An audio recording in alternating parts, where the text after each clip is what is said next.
16 नवंबर 1957 की शाम विस्कॉन्सिन के छोटे से शहर प्लेनफील्ड में एक हार्डवेयर की दुकान थी जिसका मालिकाना हक एक वृद्ध महिला बर्निस वार्डन के पास था।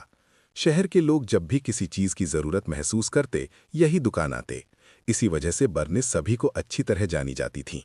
उस शाम जब उनका बेटा और डिप्टी शेरिफ फ्रैंक वार्डन शाम 5 बजे दुकान पहुंचे तो उन्होंने देखा कि दुकान पर क्लोज का बोर्ड लटका हुआ है। ये देखकर उन्हें हैरानी हुई क्योंकि दुकान हमेशा इस समय तक खुली रहती थी। हालांकि दुकान का दरवाज़ा तालाबंद नहीं था, इसीलिए फ्रैंक ने सोचा कि शायद उनकी मां अंदर काम कर रही होंगी। लेकिन जैसे ही वे अंदर गए उन्होंने जो देखा उसने उनका होश उड़ा दिया। दुकान के फर्श पर ताज़ा खून के दाग थे और रैक में रखी कुछ बंदूकें गड़बड़ हालत में थीं। 22 कैलिबर की एक बंदूक अपनी जगह पर नहीं थी। साथ ही बैकडोर के पास जमीन पर ऐसा निशान था जैसे किसी ने जोर से खींचा हो। ये सब साफ संकेत थे कि कोई अंदर था। फ्रैंक में तुरंत शेरिफ आर्थर श्ले को खबर दी। प्लेनफील्ड एक छोटा शहर था जहां केवल 700 लोग रहते थे और अपराध लगभग शून्य था, इसीलिए ये दृश्य और भी भयानक था। दुकान में एक लॉगबुक थी जिसमें ग्राहकों की खरीदी का रिकॉर्ड रहता था। जब उन्होंने आखिरी एंट्री देखी तो वो एड गीन नाम के आदमी की थी जो एंटी फ्रीज खरीदने आया था। शहर के लोग एड को अजीब और शांत समझते थे क्योंकि वो कम बोलता और अक्सर अपने में खोया रहता था। शेरिफ और फ्रैंक एड के घर पहुंचे। एड का घर एक सुनसान जर्जर फार्म हाउस था। घर का दरवाजा खुला हुआ था। कई बार बुलाने के बावजूद एड ने जवाब नहीं दिया। जब दोनों अंदर गए तो माहौल इतना डरावना था कि शेरिफ उल्टी करने लगे। अंदर का दृश्य किसी के भी होश उड़ा देने वाला था। टॉर्च की रोशनी में उन्होंने देखा कि वहां मानव कंकाल और मानव त्वचा से बनी चीजें रखी हुई थीं। कमरे की सजावट, अलमारी में रखे सामान, यहाँ तक कि बिस्तर के चारों कोनों पर असली खोपड़ियां थीं।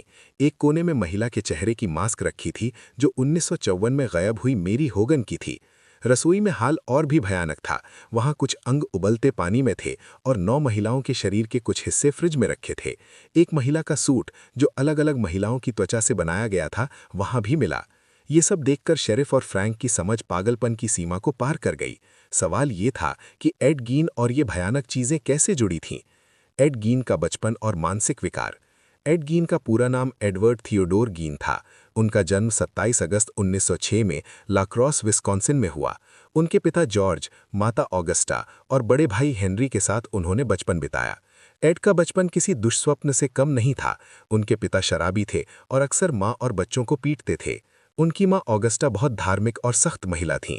ऑगस्टा ने एड को और उनके भाई को समाज से अलग रखा। बच्चों को बाहरी दुनिया से दूर रखने के लिए उन्होंने प्लेनफील्ड के दूर दराज इलाके में फार्म हाउस खरीदा।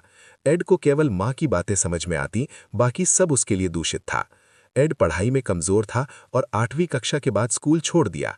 1940 में उनके पिता की मृत्यु के बाद घर की जिम्मेदारी एड और हेनरी पर आई। हेनरी ने बाहरी दुनिया से संपर्क रखा, लेकिन एड माँ की छाया में ही फंसा रहा। 1944 में हेनरी की मौत और 1945 में मां की मृत्यु ने एड को मानसिक रूप से पूरी तरह तोड़ दिया। उन्होंने अपनी मां की याद में घर को मंदिर की तरह बदल दिया। 18 महीने बाद एड ने रात में मां का कब्र खोदा, उसका शव उठाया और घर लाकर उसके सिर के पास घंटों बातें की। अपराध की शुरुआत। एड ने सोचा कि अगर वो मां की त्वचा का सूट बना ले तो मां की मौजूदगी को महसूस कर सकेंगे। इस विचार के साथ उसने कब्रों को खोदा, शवों की त्वचा उतारी और उसे सुखाकर सिलाई की।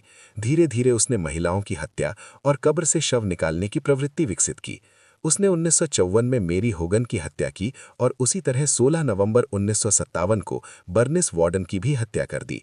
उसने उनका शव अपने फार्म हाउस में रखा। गिरफ्तारी और अदालत। जब शेरिफ और फ्रैंक ने एड को पकड़ा तो वो शांत था। एड ने हत्या और कब्रों से शव निकालने की बातें स्वीकार की। उसकी मानसिक स्थिति को देखते हुए उसे मानसिक अस्पताल भेजा गया।